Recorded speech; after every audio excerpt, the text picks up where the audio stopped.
Good evening, friends. So, welcome to the first session on sociology. The webinar on sociology. Now, I already saw one question about what is the purpose of this session. I'll come to that in a while. Now, before we move into what we're going to discuss for the day, just a couple of administrative announcements. See, whatever we are discussing today, right, already the handouts for the same has been given to you, right? In case you want to access it, again, the links are here. Whatever we are going to discuss today, all these things are being recorded, and if you want to access it, again, there's a link for that. Apart from that, if you need any other help, any other guidance, the mentorship number is here. So you can always reach out. So, why are we having this session? What is the whole purpose behind having a session on sociology, and that on a Saturday evening, right? Some of you might have planned something, but now you're all in this particular session. So what we are going to do? It's a few things here. Now, all of you, I would assume, right, are preparing for the civil service examination and have sociology as the option. And you would have gone through the tablet recordings, or you are going through the tablet recordings. Now, how this webinar and the tablet recordings, how they're linked to. See, in these webinars, what we are going to do, we are going to discuss different things from sociology. Most likely, we are going to talk about contemporary things. But it will not restrict to only contemporary things or contemporary, it will have some more elements. I'll come to that, what more elements. But how is it relevant from the exam perspective? Now, there are two things here. First is, see, whatever is there in the tablet, right? Again, we have recorded things, we have looked at multiple dimensions, but it might so happen that something new has come up, something new has happened, a new government policy has come up, or something new happened and which we had not thought of back then. So in these webinars, we will be taking up all those things. This is one part, right? How this is going to complement what is already there in the tablet. Apart from that, another thing. See, if you look at sociology paper 2, if you look at sociology paper 2, right, what do you study over there, right? Again, you study Indian society, but large part of it is linked with contemporary issues, not necessarily current affairs, contemporary issues. How do I distinguish this? Current affairs means something which happened yesterday or last month or so. Contemporary issues means things which have been relevant for the last few years. That is contemporary issues. So, in paper 2, you get all those things, right? Last 1-2 years, what have been relevant? So, we will talk about those things. So, we will remain updated through these webinars. But keep in mind, it is not just about knowing things. Okay, this particular thing happened. Government came up with this policy, or somewhere, right? Maybe the society did something. It is not just that. You also have to understand how it is going to impact different elements of society, how it is going to impact people, how it might impact the different dimensions of society. So, we will not only try to keep a tab on these things, we will also try to make sense of things happening around us, which implies we will try to analyze things, right? Mostly contemporary issues, current things. Third thing, see, while you are preparing, many times what happens, you again will be trying to write the answer, and you will try to make a very strong argument. But how do you make a strong argument without facts, without data? If you have to make a strong argument, you need to have data. And right now, the kind of environment that you are in, the kind of sources you have access to, you have host of data. Sometimes it might get very difficult to find what sort of data is available. So what we will try to do here is try to assimilate all these things. If there is any topic, we will have again different kinds of data points, and we will do it. The slides will have it, the handouts will have it. So the kind of efforts that you put in collecting data, in putting data together, we will try to minimize that. And the last thing, again, important here, we will from time to time revise certain concepts. Some concepts are more important as compared to others. For example, if I just think of sociology paper 1, what are some of the concepts that are relevant, right? Just think of it, thinkers, right? Among thinkers also there will be certain concepts which are important. For example, a term like totem or deviance, theories of deviance, system theory, right? Theory of social action. These are all concepts. When you study power, you study about circulation of elite, power elite. So these concepts are important. So what I will do is, again, every session, 1 or 2 concepts we will take up, and we will explain that, we will revise that, what is the linkage of those concepts with the present context. We will try to see that. So the main purpose of having these sessions is this, right? Revising concepts, keeping ourselves updated, making sense of things around us, and apart from that, giving you some facts and data which can help you make your argument stronger.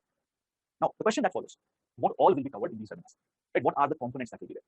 See, our team here will be following up all these things. Sometimes there might be a new report which has come out. Right? How is this report relevant in understanding some elements of Indian society? For example, a few months back, the National Family Health Service report came. So from this report, what all you can understand? What are the gender dynamics maybe? How is the population changing maybe? Right? All these things you can infer from this. So what we try to do, if there is a report which is relevant from the syllabus perspective, we will take it up. Apart from that, we will also talk about different kinds of research which are happening related to Indian society. Whenever there is any research, right, what happens mostly, those who are the scientists, social scientists, so they will publish it in some reputed journals. So the findings of these research, right, they will be in these reputed journals. We will try to compile it, we will make it as simple as possible, and we will bring it to you. For example, there might be some relevant papers in EPW, right? We will cover it here. The next thing, sometimes some case studies might be interesting. Some case studies which are very recent, maybe in the last few months, these case studies have been created. But we will not be restricting ourselves to recent case studies. There might be some case studies which are still relevant. Maybe this case study is from let's say late 90s or early 2000s, but it is still relevant. So we'll take that up as well. It depends, right? Depending on how it is relevant, what is how we can link it with present context. We will include it. We'll also be taking up some opinion pieces, right? The things that you find in the newspapers or online portals. Right? There will be some experts, right? They will have certain opinion about certain things. We'll take that up. Generally, that op-eds, right? We will refer to that. Also, time and again, government comes up with different schemes, policies, laws. Now, how are these laws going to impact society? In fact, today itself, we are going to see one of those topics. Right? There has been a proposal to increase the age of marriage for women to 21 years. Right? This is something which the government has come up with. Now, how is this going to impact women? Are they going to get benefited? Are they not going to get benefited? We look at those things. Also, as I mentioned, we will be taking up different concepts from time to time. Today also, we have one such concept, that is collective effervescence. So these are few things which we are going to refer to in subsequent sessions. So we are having all this session every fortnight, every Saturday night, Saturday evening we are going to have it, and these are the things we are going to cover. Now, for this session, as well as for studying sociology, I have a couple of suggestions. Right? And these suggestions are not related to answer writing. I mean, for that again, we might have a separate session. For studying sociology, for understanding sociology, I have a couple of things, a couple of suggestions, right?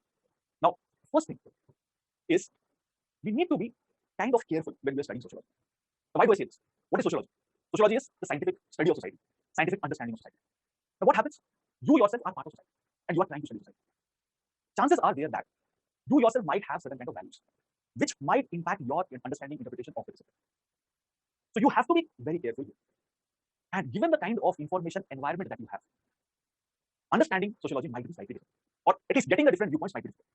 Now, you might have a question: what is this information environment? Right? I came here to understand sociology, and I'm sacrificing my Saturday evening, and what all this guy is talking about information environment and all this. I'll just explain you, and it is again a very important concept. See how our viewpoints, our ideas, everything gets impacted. It gets impacted by the information that we get. How do we get our information? Think of it, right? How do you shape your viewpoints about a particular topic? See, you might have friends. Most likely you will have friends, unless you're completely isolated for this examination preparation. So you have friends, you have people who are in your immediate circle, your family members, etc. So you get some information from them. You will be part of different WhatsApp groups, Telegram groups, etc. So every now and then you'll be getting some form of information over there. Someone is sharing some news article, something else. You might be on different social media, maybe on Facebook, maybe on Twitter. So there also you might be looking at certain kind of posts. You might be liking certain posts. And also there are algorithms out there. So depending on what all you have viewed, what all you have liked or shared, accordingly you'll again get more information. So what will happen? If you like certain kind of posts, you will get more of those posts. So if you have a particular point of view, it will again get further reinforced. So what I'm trying to say here is, you are surrounded by information. You are getting information from different sources. It might so happen, because of algorithms and other things, that you get one kind of information. And it might lead to, again, a biased viewpoint. Maybe. And I'm not saying it will always lead to that. It may lead to those kind of things. Color judgment can be there. So always be aware of the information environment that surrounds you. You might get a particular viewpoint. You might get a particular kind of recommendation, suggestion. But I would recommend that don't shape your opinion just on the basis of that. Question that, whatever information is there, look for multiple sources. Look for multiple sources, look for multiple sources of references. Always go for credible sources. Some random article in some random publication, again, don't trust it. And if they're talking about something, look at the numbers, look at the data. Question. Right? Why I'm saying this? See, for this discipline, right, for understanding society, you need to look at it from in a holistic manner, multiple viewpoints. It should not be only one kind of viewpoint. Right? Not just sociology, right? For the entire examination preparation. Right? You need to have that kind of a perspective. For example, the interview itself, these kind of things can be tested. What kind of viewpoint? So look at multiple angles. Next thing is, try to have a sociological lens. When you're looking at anything, look at it from a sociological point. And I'm not saying that you should only restrict yourself to sociological lens. You can look at it from multiple angles, but also look at the sociological perspective. Right? Some phenomenon is there. Right? How it is going to impact society, how it is going to impact the different dimensions of society. Right? So that is something, if you try to integrate from now onwards, right, it can help you in answer questions as well. For example, if I'm talking about, let's say, poverty, look at it from the sociological angle.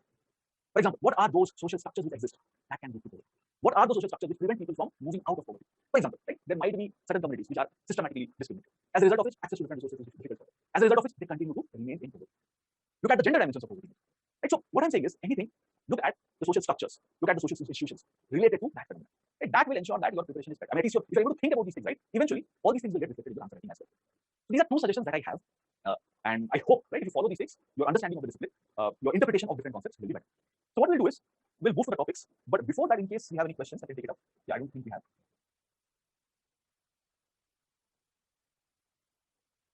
Yeah. So these are the topics that we are going to take up in the next 2 hours or so. Some of you are asking what is the duration of the session, right? It's going to be 2 hours, and after that we will discuss. I mean, if you have any doubts, you can clarify that. So these are the 5 topics we are going to talk about.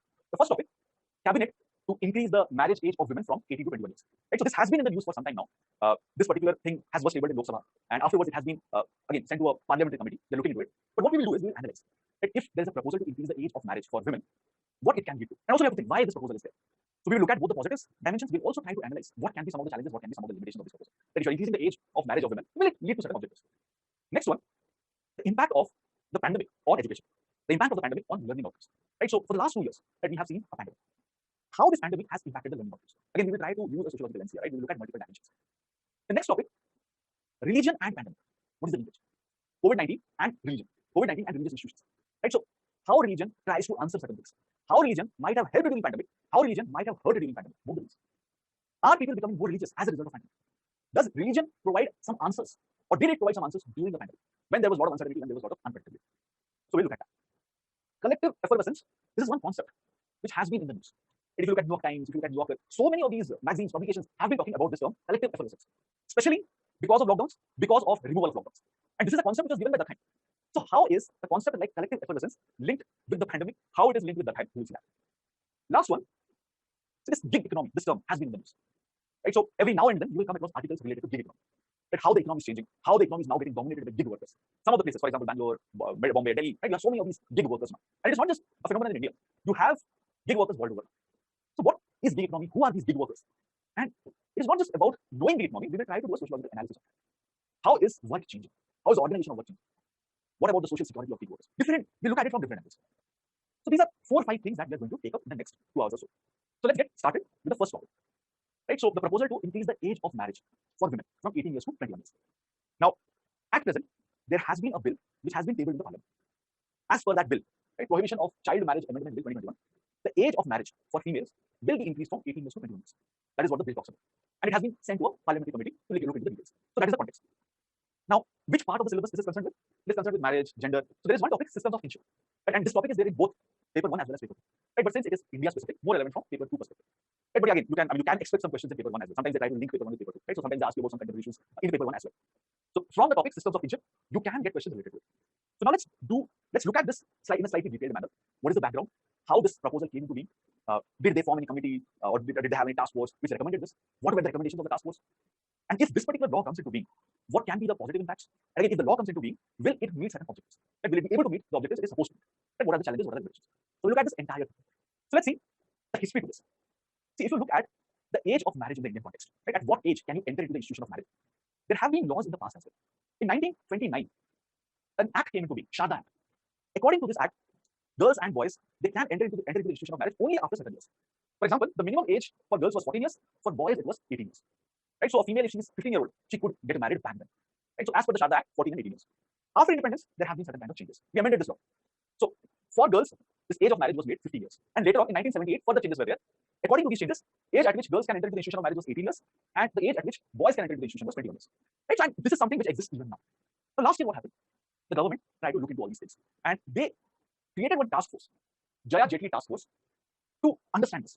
Right? Should we change the age at which women can enter into the institution of marriage? So what the government did was it created this task force. See, whenever government creates a task force, whenever government creates a committee, they usually give them a term of reference.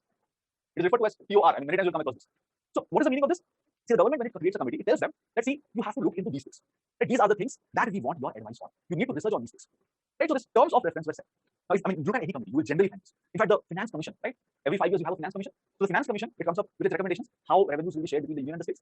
So every 5 years, Finance Commission is set up. The government, before, I mean, when it sets up the Finance Commission, it gives them a term of reference. These are the things you need to study. So same thing here. The government is giving some terms of reference. Now, what are they asking them? Now, they're saying that, why don't you study this? What is the linkage between age of marriage, age of marriage, motherhood? What is its linkage with health, medical well-being, nutritional status, infant mortality, child mortality, etc.? Why don't you study all these linkages? Also, understand how these key parameters are linked with the age of marriage and motherhood. For example, how infant mortality rates, maternal mortality rates, fertility rates, how all these things are linked with age of marriage and motherhood. So they're asking them to understand this. Right? This linkage is important. Apart from that, they're also saying what needs to be done. Why don't you suggest measures? What we need to do to promote higher education among women? If you look at the statistics, women's literacy rate is less than male literacy rate. If you look at higher education, again, women's access to higher education is less as compared to men. If you look at labor force participation rate, here also women's labor force participation rate is less than the male labor force participation rate. So what they're saying is, why don't you look at this, right? What are all those measures which are required so that women's participation in higher education will increase? Apart from that, they're saying, look at what all legal changes have to be brought, so as to promote these things, right? How do you have more women in the education sector, higher education sector? How do you ensure that all these infant mortality rates, maternal mortality rates, all these things will go down? What all legal changes are required so that women's health, nutritional status, all these things will improve? So this is what was asked to the Jaya Jetli committee. Now the Jaya Jetli committee gave its suggestions. It came up with its report. Now what are the suggestions made? First thing they're saying is you need to increase the age of marriage to 21 years. That's the first thing. And again, this is one of the most important recommendations of this committee. Apart from that, the task force is saying that it's not just increasing the age of marriage. You also have to provide something else. Some complementary action should be there. Improve access to higher education. Provide better access to transportation facilities. All these are important. Sex education in schools should be there. Girls should have access to this. Provide different kind of skills. Provide different kind of business training so that women can be gainfully employed in future. And then there has to be awareness. Right? If you are talking about early marriages, right? How do you prevent early marriages? You have to make people aware. So there has to be intense awareness generation activities by which people can understand that, okay, early marriage can lead to all these issues, and maybe they will not enter into the institution of marriage as so early. So these were the recommendations of the Jaya Jetli committee. After that, what is happening? The government is coming up with a proposal to increase the age of marriage for women from 18 years to 21 years. So background to this law is the Jaya Jetli committee, the Jaya Jetli task force recommendation. Now the question is, if the age of marriage is going to be increased, then what will happen? What are the positives? What are the negatives? So what the government did, it is basically amending the Prohibition of Child Marriage Act. Now, what it will lead to? So how do you analyze this thing? So it will lead to parity in the age between boys and girls when it comes to entering into the institution of marriage. At present, what is the scenario? Girls are entering into the institution of marriage at the age of 18 years old. Boys are entering into the institution of marriage 21 or after 21 years. So there is no parity. So if you are having this law, there will be parity now. How is it advantageous? See, if someone enters into the institution of marriage, let's say before the age of 18 years, so that person, that female, has 2 years to nullify that marriage. Right? So when she's 19-year-old, when she's 20-year-old, she can nullify the marriage. The same applies for the males as well. Right? If a male is entering into the institution of marriage at the age of 20, that person can nullify the marriage for the next 2 years. So that is as per the law. Now, for a female can nullify it till 20 years of age. A male can nullify it till 23 years of age. Right? So as per the present law, I mean, I'm not talking about the law that will come into being if the present amendment comes into being, right? It becomes an act. So now this difference, right, it creates a disadvantage for females. At the age of 20 years or at the age below 20 years, the female might not have the capacity or wherewithal to annul the marriage. She might not have the capacity to annul the marriage. Right? So boys are at slightly at a higher disadvantage as compared to the girls. So now when you are making the age same, right, everyone is at par. So there will be a parity here. The second thing, it is related to health. See, this task force, what it did was, they studied different reports, different research that has been carried out. They studied some 50 low and middle income countries, and they find out that there is some form of linkage between maternal age, the age at which someone is becoming a mother, with infant mortality, anthropometric failure, diarrhea, anemia, etc. So if someone is becoming mother at a younger age, chances of all these things increase. Chance of infant mortality increases, chances of different kinds of diseases, different kinds of deformities can increase. And the risk decreases after 21 years of age. And usually, right, marriage and age at which a female becomes pregnant, it might be linked with one another. Right? So what they're saying is, all these issues, all these problems that might be there can be reduced, the risk can be reduced if the female is getting married at a higher age. So this is what they are finding out. Apart from that, there is an angle of education and employment as well.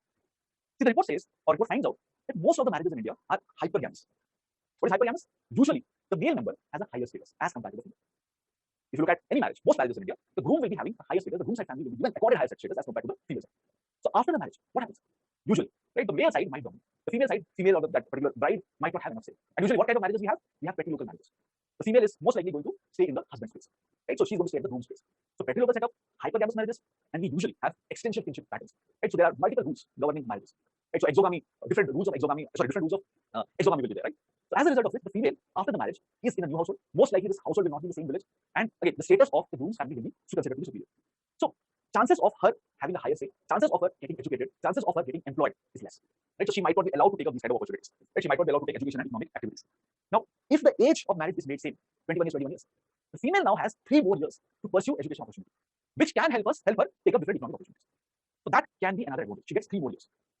So this is how you can look at it. I mean, these are some of the positive things. Right? If the age of marriage is increased to 21 years, now, is everything good? Right? I mean, we are painting a very optimistic scenario, but will all these things work as expected? So let's analyze it from some other dimensions as well. First thing, first issue. What you are trying to do is, you are trying to create a law by which you are trying to address a societal issue. Why is there a preference for early marriage? Right? So it is mostly a societal issue. But you are trying to create a law to address it. When you are having a law to bring about social change, this might not be the most effective solution. On top of that, many times what happens, laws are not implemented as expected. There might be different implementation issues. For example, in 2018, as per an Oxfam India study, it's one of those NGOs that studies the sector, they found out that only 500 cases were booked under prohibition of child marriage. So throughout the country, only 500 cases were reported of child marriage. But the number of child marriage, the instances of child marriage is way more than this. As per some reports, it's almost 30% of girls get married before they age 18. So at present, you have a law which prevents girls from getting married before the age of 18 years. That law is there, despite that marriages are continuing. And look at it, right? Just 500 cases are reported. So if you are changing the law, right, you're saying now the age of marriage is going to be 21 years. It won't change, right? Already child marriages are being carried out. So even if you change it, still it will be carried out. Number of cases reported is very less. Apart from that, if you look at the instances of child marriage over time, it has reduced, but it has reduced marginally. From 2015-16 to 2019-20, right? So the decrease has been hardly 4% in a span of 4 years. So already you had a law in place, right? The law has not been very effective. Right? Hardly there has been some minor decrease, right? So when you think of law as an agent of social change, right? Remember, sociological theories of change, right? Paper 1, 10th chapter. There will be different limitations, and this is one of those limitations. Society has, for different reasons, a preference for child marriages. That only law might not be enough. Next thing, see, there was one article in The Wire. It tries to find out different reasons why there is a preference for child marriage, and they have referred to different studies, different projects, different researches. Now, what they're saying is, in urban informal settlements, there are specific reasons why there is a preference for early marriage. What they're saying is, in urban areas, urban informal areas, informal settlements, for example, people staying in slums or people staying in roadside, in these places, safety is a major concern. Safety of adolescent girls is a major concern. So, because safety of adolescent girls is a major concern, they are married off earlier. But keep in mind, if they're married off earlier, it does not ensure that they are safer. That's not the case. Just that now the responsibility of safety of these girls is transferred to the husbands or to the in-laws. And safety here indirectly refers to chastity. Right? In case of Indian society, chastity is something that is given importance to. Right? So this study talks about it. Right? So in urban informal settlements, early marriage is possibly carried out to transfer the responsibility. Women in these settlements might be considered to be a liability. I'm not saying women are liability. Some people might consider it. So this research talks about it. Now, this particular article also looks at reasons why you have early marriages in rural areas. So they find out that there is one more reason why there is a preference for early marriage in rural areas. So they say that in rural areas, the rural economy does not have enough employment opportunities. If it does not have enough economic opportunities, if it does not have enough employment opportunities, then education and all these things are not aspirational. That if you are not going to get any job or you are not going to get any economic opportunity, then why will you study for, why will you go for graduation, post-graduation, why will you complete the schooling? So in rural areas, as per the study, International Growth Center study, which was there in the Wire article, they're saying that again, people do all these calculations. Right? They see that there's no economic opportunity for them. Whatever economic opportunities are there, it is limited. And whatever is there, most likely male members will be able to get. So what is the whole point of teaching girls? What is the whole point of ensuring that girls get educated? So they are rather forced into domestic work. And again, they're basically they're married off at an early age and they carry out different kind of domestic work. Right? So these are some reasons why women might be getting married off at a young age. Apart from that, if you look at this law, it can increase the authority of parents over young adults. There might be instances where a female has some relationship with someone else. Right now, this law can be used against these young people, the young females, right? Because it criminalizes different kinds of relations at a younger age, at an age less than 12 years, less than 20 years. Right? So these can be different kinds of unintended consequences. Number of females opting for feticide can increase, number of unwed mothers can increase. Right? So these are some set of issues, challenges that you're going to face. But the question is, in case, right, you want to improve the situation of women, right? That's what is the stated objective of the law. What should be done? In case you want to improve the status of women, right? That's what is the stated objective, right? Health of women should improve, education status of women should improve. Women should not get married at a young age; they should get married at a high age. See, law is having its limitations. What needs to be done is, apart from the law, you need to have other mechanisms as well. You have to promote education of women. You have to promote financial inclusion of women. You have to create more economic opportunities. All these things have to go hand in hand. If you are only addressing certain dimensions, it will not work. Ensuring safety of women also important, right? So keep in mind, if you have a question like this, where you have to analyze, right, the question that we have given to you in the handout, right, law as a mechanism to change social institutions is not sufficient, elaborate. So you have to think of it like this. You can have a law, but law will not give you 100% results. There has to be a change at the grassroots level. Social mobilization is important, and creating all the different other institutions is important, right? So this is about the first topic. This is one image that I found interesting. Again, it basically reflects how instead of early marriage, right, instead of going for education, instead of being empowered, right, this reflects that many females might be getting married off at an early age, right, which is basically holding them back, right? So they're chained. This is one interesting image that I found, so I thought I should share it with you. So keep in mind, social change, there are limitations when you use just legal measures, right? You have to think of other measures as well, right? So the law that is there, it is welcome, but it might not be enough to reduce the instances of females getting married at a young age. And at the end of the day, what is the whole purpose? You have to improve women's health outcomes, educational outcomes, women's participation in the labor force. Multiple things have to be taken up. Yeah, so there are a couple of questions. Lakshmi asks, to explain, among rural populations, marriage before the age of 18 could be responsible for payoff for paid employment in contrast to the household work. So Lakshmi, I'm repeating this. Now, in rural areas, right, if you look at rural economy, there are not enough opportunities. What do you mean by rural economy? Rural economy means economy in the rural areas. What kind of professions people are engaged? Most likely agriculture. Think of agriculture, or look at agriculture. Agriculture just contributes somewhere 15% to the GDP, but more than 50% of people are engaged in agriculture. That means, per person, the returns in the rural economy is minimal. Those who are there in the rural economy, they are all mostly the developed members. So, and again, whatever opportunities will be there, most likely it will be funded by the members. So, women's participation in the rural economy is kind of restricted, and even if she participates, there's not much opportunity over there, right? So, if someone has to evaluate, right, how much payoff will be there, if they are going for education, if they're going for, if they go for schooling, higher education, what are the returns from that? Eventually, what will happen? If they're in the rural areas, they will not get anything out of it. So instead of that, why not focus on all these things? Get married at a young age, focus on domestic household work. That is what is being happening in the present context. This is what the International Growth Centers project came up with, which is there in that wire article, right? So what are the benefits that you are getting from both the things, right? That is what they're evaluating. Since the rural economy does not pay you enough, there are not enough economic opportunities. It is better to not go for education and get married at a young age, right? So this is what the finding. Rachel asks how raising age will increase parents' authority over young marriage. Now think of a scenario where there is a female who is right now 19 years old, right? And right now the age at which a person can enter into the institution of marriage is 18 years, right? That person is 19 years old. That person can just elope from the house and can get married to her partner, right? So as per the law, that advantage is there. But now let's say the age at which you are entering into the institution of marriage is becoming 20 years. This female who is 19 years old cannot get married now, right? Maybe the family does not want her to get married to someone else because that person belongs to a different religion. That person belongs to maybe a different caste, whatever reason can be. So now, if she tries to elope with that person can be charged under the prohibition of child marriage. That is this law considered, because you cannot get married before the age of 21. Right? So what happens? The parents will now have higher authority. They can control those girls who are in the age category. So this is one of the fears this is one of the fears associated with changing the age at which you are entering into the institution of marriage. Nagarjun says, what is the reason for increasing boys' age? Boys' age has not been increased. It was 21 years, it is still 21 years. Sonali asks, is it since India is a traditional society and agrarian setup, is it possible to create social mobilization and change thinking of people towards them? Yeah, it can be. See, Sonali, the thing is, don't think of immediate solution, right? Most likely, immediately you will not be able to bring about this change. But these changes can happen over time. You will not have those instant magic kind of solution that you will get a solution with movement. That is not. When you try to bring about change in the mindset of people, it takes time. Again, go back to the theory. What theory? Theory of cultural lag. Non-material culture takes time to change. Ideas, viewpoints, all these things will not change overnight. It takes time. But what is important is we should move in the direction of change. If you're moving in the opposite direction, change will not happen. Right? So, what kind of institutions you have? Are institutions independent? Are institutions providing people enough space to raise their views? What kind of education system you have? All these things are important. Right? So, if you have an education system which is diverse enough, if you have an education system which, for example, has something like sex education, right, where there is free exchange of opinions, if you have institutions which give people the freedom to express themselves, in all these circumstances, what will happen? There will be debate, there will be discussion, and the society moves in progressive direction. But if that is not there, it is okay. Right? So, keep this in mind. And so, things will not change overnight. It will take some time.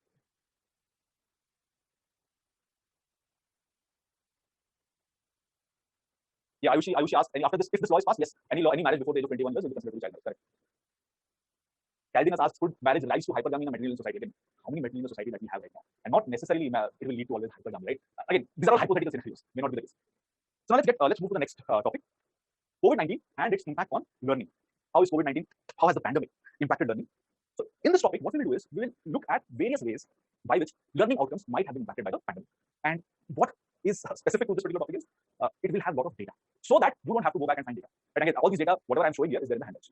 Right? The main idea here is to make it simple for you. That what happens is every now and then you are now coming up with some report or other. Different people are carrying out these research and studies. They're all trying to find out what has been the impact of COVID-19 on education, world over and also in India. Right? So what happens today? You have some data, tomorrow some data, right? So we have to keep on updating. So what I would suggest is this particular topic, the handout, we have tried to gather as much data as possible. So once you are through this session, I would suggest again that's good enough. All the data that you have is here. Something new and completely different comes up, then you can add it to it, or else your understanding of this topic should be solid. So what is the context here? Why are we talking about it? During the pandemic, what happened? Right? So different kinds of containment measures were there. Lockdowns were there. Social distancing you have to follow. Right? So you had to maintain physical distances. As a result of which, industries and other economic activities were not happening. Apart from that, education institutions, they were also closed. And what happened? Many places you had this online education, right? Many schools, they provided different kinds of online services, online education, digital education. Now, what is the impact of all these things on learning outcomes? That is what we're going to study. You can see one image here. So Wi-Fi is here, but then there are multiple hands here which are not able to access Wi-Fi. So what it indirectly says is online education, digital connectivity is something which might be lacking. There are kids who are not able to access education. That's what is being depicted here. So which part of the syllabus? Education, social change, all these things are part of paper 1 as well as paper 2. I mean, there are components in paper 2 as well. Right? So from both angles it is important, but more relevant from paper 2 perspective because we're talking about India. So let's see what all happened. So usually in the case of India, we had all these traditional schools, right? Brick and mortar schools. That means these proper physical infrastructure was there. There only were provided education, right? Brick and mortar. And there were some setups which are providing digital education. Now you talk about, okay, Byju's has been providing online education for a long time. See, I'm not talking about Byju's or these startups. What I'm talking about is I'm talking about the regular schools, right? The government schools, the private schools. Hardly any of these things or any of the institutions were providing online education. They're all physical setups, right? Kids used to go to the schools, then the teachers would be teaching them over there. But what is happening? Because of the pandemic, they now have to switch to the online. There's no option. Social distancing, physical distancing have to be maintained. So what has been the impact of this? So point by point, we will see. First thing, it led to increase in out of school children. Those kids who could have been in school, they dropped out. Massive increase. As per a report by UNESCO 2020, they came up with a report. Around 32 crore children in India were impacted by it. Schools got closed. Another report by UNICEF pointed out that some, again, 3.7 crore children across 16 states were not able to continue education. Imagine 3.7 crore kids were not able to continue education. See, pandemic definitely created this problem. I mean, one aspect is the pandemic, but keep in mind that our education system has been underfunded for a long period. It's not just a problem that came up 2 years back. If you look at different committees in the past who have studied the education sector, they have consistently pointed out the issues with our education system. For example, there was this Kothari Commission report way back, 1996. It has suggested that we should spend 4% of our GDP on schooling. 4% of, I mean, whatever is the union government as well, union GDP as well as the state GDP should be spent on education. But we hardly spend some 2.9% of our GDP. So there is a difference. Also, there have been different schemes like some of the Shiksha Camp. The focus is ensuring that everyone gets access to education. But it has also been consistently underfunded. So the resource allocation to education sector has been less than what it should be, less than what it should be ideal. Okay. So again, this is getting reflected here. Second thing, disruption of meal services. See, in case of India, the education system that we have, it has again multiple objectives. One objective is, of course, to ensure that people are having access to education, they get educated, they become literate. But there are some other objectives as well. Right? I mean, it might seem odd, but yes, that is also the case. One of the objectives is ensuring that kids have access to nutrition, right? Hunger, malnutrition, all these things are prevalent in India. So what we have a scheme called as midday meal scheme. Right? Through the midday meal scheme, kids are provided freshly cooked lunch. Now, during the pandemic, what is happening? The scheme is not functioning as expected. So it was difficult to provide lunch to somewhere around 11 crore children because of midday, because of the pandemic. And some states also pointed out that the funds from the union government to the state governments have been delayed or they are not distributed. Midday meal scheme is a centrally sponsored scheme. So basically, the union government funds a part of it, the state governments fund a part of it. Right? So state governments complained that we were not getting the funds on time. And again, maybe because of post office issues, the union revenues were also impacted by the pandemic. But there were also some silver lining. Some states did well and they found out new ways, they improvised. For example, in the state of Bihar, what they did was they provided money to the parents' account to direct benefit transfer. Like whatever money is allocated for a child for one meal, right? So that much amount of money they are transferred to the parents. In places like Kerala, they ensured home delivery of cooked meals, right? So there will be community kitchens where cooking used to happen, and then to the kids' place, home delivery of food will be there. In Karnataka, right, food grains were provided, and again the family can cook lunch out of it. Right? So some states improved, but yes, there was an issue. The next issue, digital divide. Not everyone has access to all these facilities, which is required to access online education. The digital infrastructure lacks. As per the Ministry of Statistics and Program Implementation 2019, only 47% of rural households had electricity for more than 14 hours. 24% Indians own a smartphone. Only 11% of households had any form of computer. Just 24% Indian households have internet facility. Only 8% of households with children had both computer and internet connection. So imagine if the number of people having access to internet, electricity, smartphones, computers is so less. So how will online education be? Right? So you are basically having a policy, but this policy might not impact individuals. People will not be benefited. So there exists a digital divide. It will lead to learning crisis for people who do not have access to internet or all these infrastructure. Apart from this, early childhood care and education is also impacted. What is this early childhood care and education? See, in India, if you look at different laws that we have, the focus has been on providing education to those who are in the age category 6 plus. If you look at the Right to Education Act, those who are in the age category 6 to 14 should be provided free and compulsory education. We don't talk about kids who are below the age of 6. But in recent times, our focus has also shifted to those who are below the age of 6. Right? The national education policy, the recent one, talks about that. Apart from that, there have been some interventions from the past as well, which try to focus on kids who are below the age of 6. So early childhood care and education is that component of education which is provided to kids who are below the age of 6. Now, all these is provided by Anganwadi workers. Right? So it is provided by Anganwadi workers and it is provided in different Anganwadis. These are all part of ICDS, Integrated Child Development Scheme. So you have Anganwadis in rural areas, there are setups. You have Anganwadi workers who provide for these things. So because of the pandemic, the Anganwadis could not be operated. As a result of which, around 30 million children were deprived of these services. So now what is going to be the impact of that? See, whatever childhood care and intervention is provided in these Anganwadis, this helps in holistic development of the child. Physical development, psychological development, all these things, it can get impacted in these services. You provide different kinds of nutrition support, and again, kids are provided different kinds of basic education services as well. So there was this report by Pratham, ASA report, which pointed out that a large part of a child's brain development takes place before the age of 6. And all these interventions, early childhood care, education and interventions, it helps in the cognitive development of the child, which can help the child when the child grows up. Right? So this is also another problematic area. Gender disparity in education is getting perpetuated. How? See, if you look at the data related to access to digital infrastructure, here also females lag behind. Women do not have access to digital infrastructure. As per mobile gender report, only 32% women had access to internet. And again, just 28% women in rural areas had access to internet. So if girls, females don't have access to internet, how will they access different kinds of education services? Right? So because we are transitioning to education online, the gender disparities which exist, it will increase further. It would have increased further. Those who are from the marginalized communities, they were disproportionately impacted. So Swabhiman is one of those organizations which did a survey among those who have some form of disabilities. They found out that 43% of children with disabilities, they were planning to drop out of studies.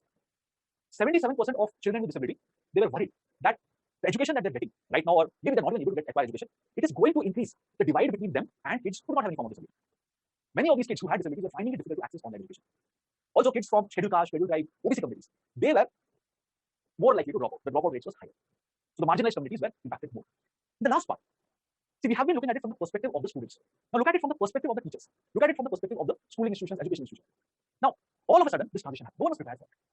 Most of the schools did not have the basic infrastructure. The teachers were not trained enough. So there was one report by Primus Partners and Associates. They found out that hardly some 17% of government school teachers, they were trained to conduct online classes. In private schools, the number was comparatively low, 40%. But here also you note, more than 50% of the school teachers in private schools also were not trained enough.